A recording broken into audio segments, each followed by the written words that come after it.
હેલ ભરીને હું તો હાલું તાવળી મારે હૈયે હરખાન માય રે મારે ઘેર મહેમાન આવ્યા. આવો આવો ભાઈ ભાભી, કેમ છો? મજામાં? જય શ્રી કૃષ્ણ. હા મજામાં. જય શ્રી કૃષ્ણ બેન. બેસો બેસો. કેમ તમે તો કહેતા હતા ને રોકાવા આવશું, કઈ ખેલા બેલા તો કઈ દેખાતા નથી. ગાડીમાં છે ઠેલા. ઘરે બધા મજામાં ને? કાકા કાકી આડોશી પાડોશી બધા મજા કરે બેન. રોકાવાનું છે 2-3 દિવસ. ના ના, એક જ દિવસ. એક દિવસ નહીં 2 દિવસ તો રોકાવાનું છે ભાઈ. આમ પણ તું ક્યાં આવે છે? બેન ના ઘરે ન રોકાવાય. ઈ જમાના ગયા. બેન ના ઘરે પાણી નો પીવાય, બેન ના ઘરે જમાય નહીં, ઈ બધા રીત રિવાજો જવા દેવાના હોય આપણે. સારું, તમે કહો છો તો હવે રોકાઈ જાશું. બસ તમારા સાસુની તબિયત કેમ છે? બસ સારી છે. મંદિરે ગયા છે, હમણાં આવતા જશે. હા હમણાં ખબર નહીં, તાર બનેવી કઈક થોડાક ટેન્શનમાં રહે છે, તું એને પૂછી લેજે. એમાં ટેન્શન શું લેવાનું હોય? ધંધો હોય એમાં તો નફો નુકસાની આવ્યા કરે. તમે ચિંતા ન કરો, હું પૂછી લઈશ. મેં 2-3 વખત પૂછ્યું પણ મને કોણ જવાબ આપે? પૂછે તો વાતને ટાળી નાખે. ટાળી જ નાખે ને. બધી વાત કે પત્નીને કહેવાની જરૂર નથી હોતી. એટલે એમ કે આ ધંધાનું વાત તને કરીને શું ફાયદો, એમ બીજી વાત તો કરવી પડે. તો એનો મતલબ તો એમ તો થયો ને કે તું પણ ભાભીથી કઈ છુપાવતો હોય. જોયું ને ભાભી? ના આવે, હું તો બધું કહી દઉં છું. કાંઈ છુપાવી નથી રાખતો. મારી વાત તો શું કામ અહીંયા કરે છે? મારે 2 દિવસ અહીં રોકાવાનું છે ને, તો 2 દિવસમાં તારા ઘરમાં ઝઘડા નહીં થતા હોય ને તો થતા કરી દઈશ, જોજે. હા જોજે ને, તો હું પણ ત્યાં રોકાવા આવવાની છું ને, પછી જોજે તું કોણ જીતે છે. હવે તમે બેસો, હું ચા પાણી કરું કઈક. ના ના બેન, બેસો ને, તમે વાતો કરો મારી સાથે, ચા પાણી નથી કરવા. ચાલો હું ચા બનાવી નાખું. જય શ્રી કૃષ્ણ. જય શ્રી કૃષ્ણ. તમારી તબિયત સારી ને? હા મારી તબિયત ને શું થવાનું? તમે આવ્યા તો સારું કર્યું, પણ આમ હાવ ખાલી હાથ ન અવાય બેન ના ઘરે. વ્યવહારમાં કઈક સમજો. મા બાપે કઈ શીખવાડ્યું જ નથી, આવા કઈ વ્યવહાર જ નહીં કર્યા હોય મા બાપે. બા અમારી કઈક ભૂલ હોય ને તો અમને કહો, મા બાપ ને નહીં. મેં કઈ મા બાપ ને ગાળું નથી દીધી, આ તો વ્યવહારની વાત થાય છે. તમારી વાત સાચી છે, અમારાથી ભૂલ થઈ ગઈ. હવે ક્યારેય આવી ભૂલ નહીં થાય. હવે બીજી વાર આવો ને તો ધ્યાન રાખજો, એમને ધોઈડા આવો છો તો. આ તમે છે ને બેન ના સાસુ નું ખોટું ન લગાડ. ખોટું ન લગાડું. જે મનમાં આવે બધું કહી દીધું. આવું કોણ કરે? ઘરમાં કોઈ આવ્યું હોય તો એને આપણે સાચવવાના હોય, નહીં કે એની આગળ માંગણી કરવાની હોય. બેન ના સાસુ નો સ્વભાવ પહેલેથી આવો જ છે, ખબર છે ને તમને? કાંઈ નહીં, હું તો જો બેન સાથે વાત કરું. બેન એ બેન. હા ભાઈ બોલો ને. તારા સાસુ ને કઈ મગજની બીમારી છે? ના ના. કેમ આવું કેમ પૂછે છે? અમે એને પગે લઈ ગયા, સમાચાર પૂછ્યા તબિયતના, તો મને શું કહે છે કે ખાલી હાથે દોડી આવ્યા. તમારી બેન માટે કઈ લાવ્યા નહીં, અમારી માટે કઈ લાવ્યા નહીં. તારી સાથે કદાચ મસ્તી કર. મસ્તી હતી આ? ના મસ્તી નહોતી. એને જરા પણ ગમ્યું નથી, અમે આવ્યા નહીં એટલે જ હું નથી આવતો. તું અમને તેડાવ્યા કરે. તું મારો ભાઈ છે, તું મારા ઘરે નહીં આવે તો કોણ આવશે? અપમાન કરાવવા તું મને તેડાવે છે. કેવી વાત કરે છે ભાઈ? તારું અપમાન થાય મને થોડી ગમે. કાંઈ બોલવામાં બાકી નથી રાખ્યું. મમ્મી પપ્પા સુધી વયા ગયા. મને પણ એ કેધાસ કરે છે, કરિયાવર ઓછો લાવીને આમ ને તેમ ને. પણ મને છે ને તારા બનેવી કઈ નથી કેતા ને, એટલે હું ચૂપ છું. મન તો એમ થાય છે કે હું વયો છું. નહીં, જ્યાં સુધી આ વાતનો નિવેડો ન આવે ને ત્યાં સુધી તું ક્યાંય નહીં છે.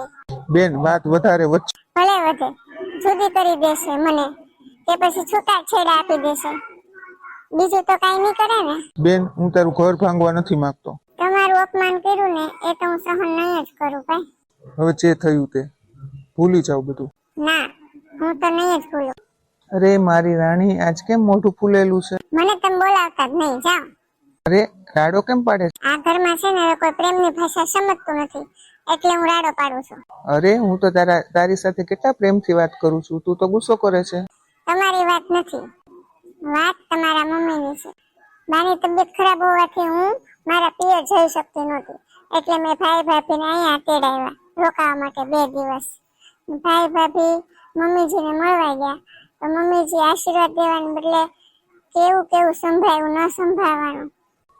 હું મમ્મી સાથે વાત કરીશ, શું ઘટના ઘટી છે એ જાણી લઉં. હો વાહ, આજકાલ તમારી જીભ બહુ ચાલે છે નહીં? કેમ તમને ખબર નથી તમે આવડું મોટું કલેશ ઊભું કર્યું છે ઘરમાં, ને તમને યાદ પણ નથી?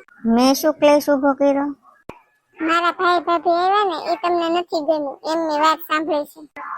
મહેમાન આવે ને એ તો બધાને ગમે, પરંતુ વ્યવહાર ચૂકે ને એ કોઈને ન ગમે. તમને ઈશ્વરે આટલું આપ્યું છે તોય તમારી ભૂખ નથી જતી.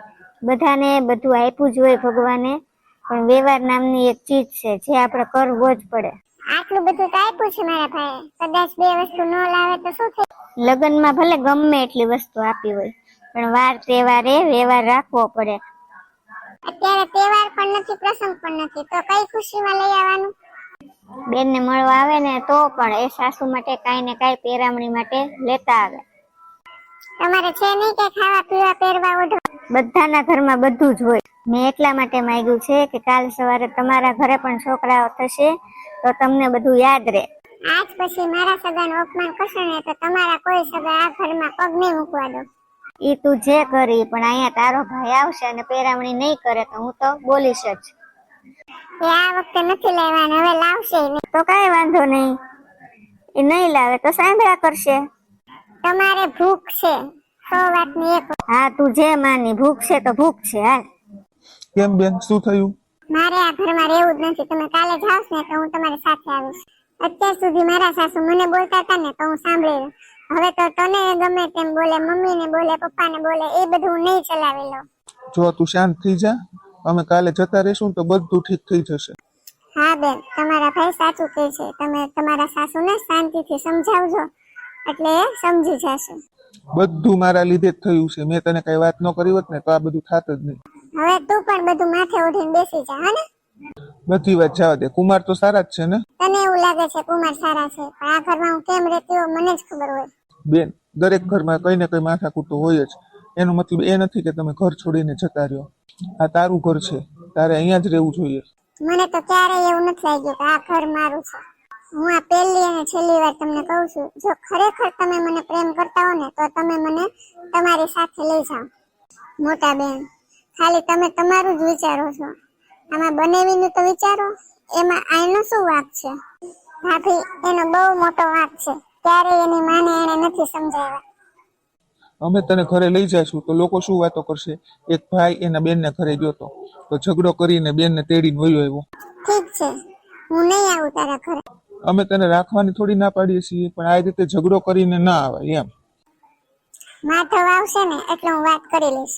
કા આ પાર કા પેલે પાર. ખબર નહીં આ બધું શું થઈ રહ્યું છે. બેન છે ને બહુ ગુસ્સામાં છે. એ હવે કોઈની વાત નહીં સમજે, પોતાનું થાય રૂજ કરશે. આપણા લીધે એના ઘરમાં ઝઘડો થયો. હવે કઈક વિચારો, નહીતર આપણા લીધે બેનનું ઘર ભાંગશે. થેલા પેક જ કરી દઉં, બધી વસ્તુ ગોતીને થેલા ભરી લઉં. અરે શું કરે છે તું? થેલા પેક કરું છું, જાઉં છું આ ઘર છોડીને હું. સમજ્યા તમે? શાંતિથી વાત કર ને. આ તમારા મમ્મીએ છે ને મને ગાંડી કરી મૂકી છે. અરે મારા મમ્મી એવું શું કર્યું છે? ભૂખ છે ભૂખ તમારા મમ્મીને. મારા ભાઈને બોલ્યા છે ને એ તમારાથી જરાય સહન નહીં થાય. એવું મારી મમ્મીએ તાર ભાઈને શું કહી દીધું? તે ઘરમાંથી લીધું છે તે? તારો ભાઈ કે મોટો તોપ નથી, તેને કઈ કહેવાય નહીં. એકાદી વસ્તુ લાવ્યો હોત તો આ ઝઘડા ના થાત. તમે પણ તમારા સગાવાળાને ત્યાં જાવ છો, તમે કેટલું દઈને આવો છો? મારે બેન છે તો એના માટે કઈક લઈને જાવ. ભગવાને જોઈને જ નહીં આપી હોય કે આ લાલચના પુતળા છે, આને ઘરે ક્યાં દીકરી દેવી? રાધી, તું બોલવાનું ધ્યાન રાખ, નકર મારો હાથ ઉપડી જશે. ખબર છે મને, એનાથી વધારે કઈ તમને આવડતું નથી. ઠીક છે, તારે આ ઘર છોડીને જવું છે ને તો જા, મારે તારી કાંઈ જરૂર નથી. હાશ ભગવાન. કુમાર, તમે કઈ ચિંતામાં છો? હા, કોઈ દિવસ નહીં. અને આજે મારાથી રાધી ઉપર હાથ ઉપડી ગયો. તમે મારી બેન ઉપર હાથ ઉપાડ્યો? હા, એ ન બોલવાનું બોલતી હતી. આ ઘર છોડીને જવાનું કહે છે. મારી મમ્મીને જેમ તેમ બોલતી હતી. ગુસ્સામાં મારો હાથ ઉપડી ગયો. મેં આજ સુધી ક્યારેય ઊંચા અવાજે એની સાથે વાત નથી કરી, પણ આજે. કુમાર, તમે અફસોસ ના કરો. હું માનું છું ગુસ્સામાં ક્યારેક આવું થઈ જાય. તમારો કઈ વાક જ નથી. મારી બેનનો પણ કઈ વાક નથી, કારણ કે એ પણ ગુસ્સામાં છે. પણ તમારા મમ્મીએ જે કઈ અમને કહ્યું, અમારા મમ્મી પપ્પાને કહ્યું, એ તો ખોટું છે ને? વાત સાચી છે, પણ એ વાત તમારે મને કહેવાની જરૂર હતી. તારી બેનને કરીને તે આ મોટો ઝઘડો ઊભો કર્યો.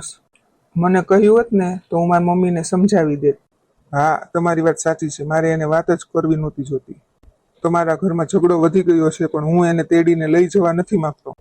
તારી બેન નહીં સમજે. એને નક્કી કરી જ લીધું છે કે આ ઘર છોડીને જતી રહેશે.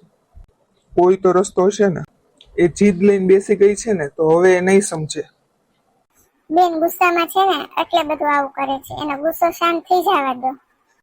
તમારા મમ્મીને અમારી તરફથી જે કાંઈ અણગમો થયો છે એ પણ દૂર કરવો પડશે અને રાધીને પણ સમજાવવી પડશે. આમાં મારે શું કરવું ને એ જ મને નથી સમજાતું. એક તરફ મારી મમ્મી છે તો એક તરફ મારી પત્ની. મારે કોનો પક્ષ લેવો? આમાં તમારે કઈ કરવાની જરૂર નથી. અમે છે ને વિચારી લીધું છે. જો અમે વિચાર્યું છે એમાં તમે સાથ આપશો ને તો બધું સરખું થઈ જશે. ભાઈ ભાભી ક્યાં છે આ લોકો? તું હકીકતમાં ઘર છોડીને જાય છે? તો તમને શું લાગ્યું હું મજાકના મૂડમાં હતી? રાધી, તું આવી નાની બાબતમાં ઘર છોડીને જાય છે? નાની બાબત તમારા માટે હશે, મારા માટે નહીં. રાધી, આવી નાની બાબતમાં ઘર છોડીને ન જવાય. કયા પતિ પત્ની વચ્ચે ઝઘડો નહીં થતો હોય? બા, તમે જ કઈક સમજાવો ને એને. રાધી, માં તો સાચું જ કહે છે. આવી નાની બાબતમાં ઘર છોડીને ન જવાય. બા, તમે તો બીજું જ કઈક બોલતા હતા ને અત્યારે બીજું જ કઈક બોલો છો.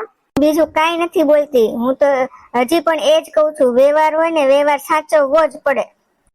તું એ ભૈરા ઘરમાંથી આવી છો તો તમારે ત્યાં આવા કઈ વ્યવહાર થતા જ નહોતા. એમને તું અહીંયા આવી ગઈ. વ્યવહાર છે ને રીતમાં કરવાના હોય. બાપ અને ભાઈને દેણામાં ડુબાડીને વ્યવહાર ના કરવાના હોય. એક સાડી લઈને આવે ને એમાં કઈ ભાઈ લેણામાં ન આવી જાય. અરે કેટલી ભૂખ છે સાડીની, મને શું ખબર ને કે મારા કબાટમાંથી કાઢીને તમને આપી દે.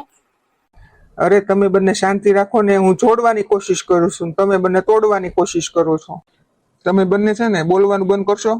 શાંતિ રાખો. શું કામ ઝઘડો કરો છો? હવે હું તો કંટાળી ગયો છું. હો ભાઈ, સીતા આપી દે એમને.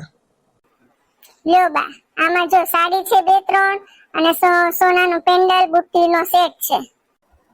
અરે વાહ. અરે શાળા સાહેબ, આ બધું શું છે? શું છે? આ તમારા મમ્મીની લાલચ. જોતા નથી સાડીઓ અને પેન્ડલ બુટ્ટી જોઈને કેટલા રાજી થઈ ગયા? જો ભાઈ, તું આટલી બધી વખત આવ્યો ને, દરેક વખતે એક સાડી લાવ્યો જ ને તોય હું એટલી ખુશ થાત. કાંઈ નહીં, એક હારે એટલી બધી આપી દીધી. હું બહુ જ ખુશ છું. હો બા, મને પહેલેથી આવી ખબર હોત ને તો તમારા માટે એક નહીં 2 સાડી લઈ આવત. ભાભી, વાત સાડીઓની હતી જ નહીં, વાત હતી લાલચની, તમને નીચા દેખાડવાની. ના, એવું કઈ હતું જ નહીં. જયારે જયારે તમારા ભાઈ આવ્યા ને ત્યારે મેં એને કીધું તું પેરામણીમાં કઈ લાવ્યા? તો કે ના, ભૂલી ગયો. એટલે પછી આ છેલ્લે મારું મગજ ગયું. મને એમ થયું આ છે ને બાના જ કાઢે છે. બસ, તો હવે આપી દીધું ને, હવે તમને શાંતિ થઈ? હા, બહુ શાંતિ થઈ. હવે તમે ક્યારેય સંભળાવશો તો નહીં ને? મમ્મી, તમે આ શું કર્યું? આ 2 સાડીઓ માટે તમે આટલી બધી લાલચ શું કામ કરો છો? આપણને ભગવાને કેટલું આપ્યું છે. તમારી આ 2 સાડીઓ માટે તમારા દીકરાની વહુ તમારા દીકરાનું ઘર છોડીને જવા તૈયાર થઈ હતી. છોડો હવે બધું, લાંબી વાતના ગાડા ભરાય. તમને તમારી સાડીઓ મળી ગઈ ને, હવે અમે જઈએ, ચાલો. બેન, જવાનું તો આપણે છે જ, પણ જતા પહેલા હું તારી સાસુને 2 શબ્દ કહેવા માંગુ છું. તમે આ વ્યવહારની વાત કરતા હતા.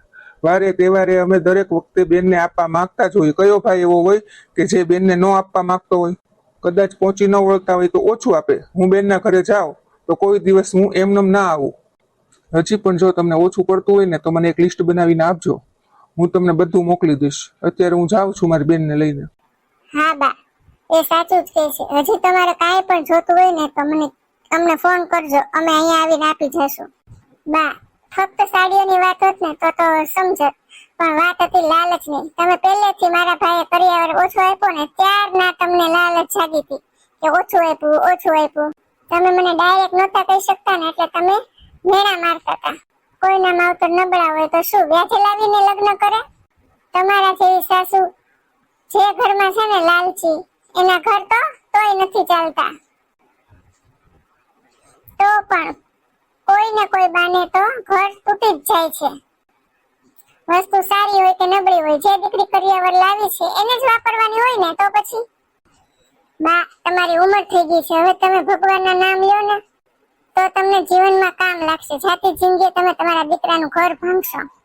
તમે મરી જશો ને હું ઘર છોડીને જતી રહીશ તો તમારા દીકરાનું શું થશે? એ ક્યારેય વિચાર કર્યો છે તમે? મમ્મી, આમાં મારો શું વાંક? મેં શું ગુનો કર્યો? જ્યારે એક છોકરી પરણીને સાસરે આવે છે ને ત્યારે એને એમ હોય કે હું એક માં છોડીને જાઉં છું, મને બીજી માં મળશે. પણ તમારા જેવી સાસુ ક્યારેય એની વહુને દીકરી જેવો પ્રેમ નથી આપી શકતા. એના કારણે જ એના દીકરાના ઘર ભાંગે છે. આ 2 સાડી એની શું કિંમત છે બા? વહુના પ્રેમની કિંમત તમને ના સમજાણી?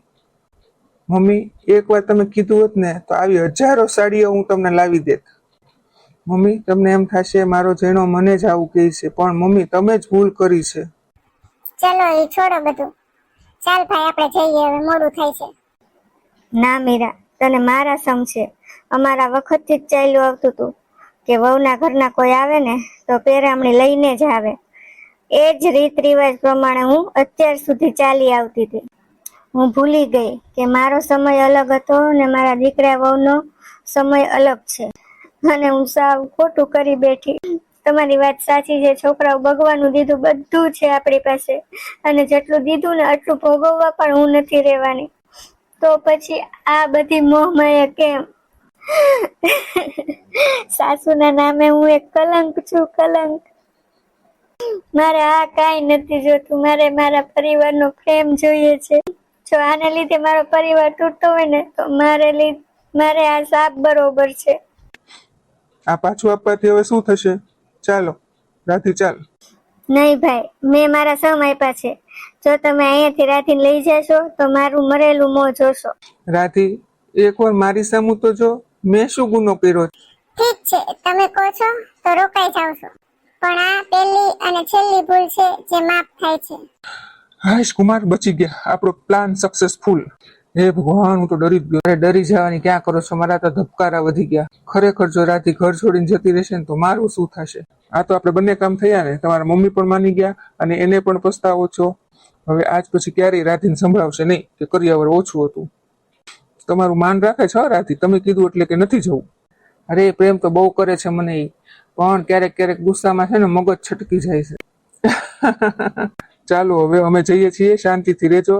બેનને કહેજો કે ભાઈ પાછો આવશે. હવે હું એને મળ્યા વગર જાઉં છું અત્યારે તો.